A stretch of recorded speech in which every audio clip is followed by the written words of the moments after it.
Hoy Aruba está sede de una conferencia muy importante para lo que se trata, cómo te preparamos financieramente para efecto de huracán y tipo de desastre natural.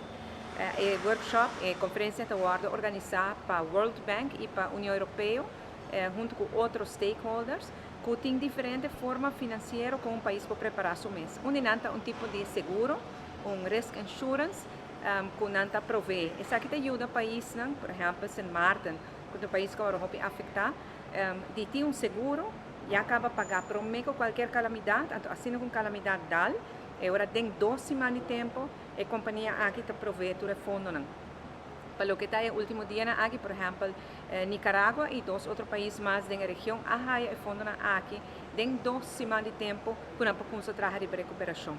Pero sobre la verdad, no está, bueno, Aruba no está considerado mesmo muy bendicionado, pero no está en región del mundo que tiene más riesgo para catástrofe natural, manera huracán. Y nós também com nós turcos que depender de turismo, só a maioria de nós depende de turismo, da assim que nós não tem fundo não financeiro grande que lá para hora com calamidade tal, mas hora tem fundo não para conseguir recuperar. E pois é tipo de workshop na que te ajuda o país a preparar na mesma país. Aruba também está presente com delegação muito importante para assim nós também por cima mais e nós também melhor preparar. E acaba nos birou rampa mestrada em Aruba está sendo hopi para nós preparar adelantar.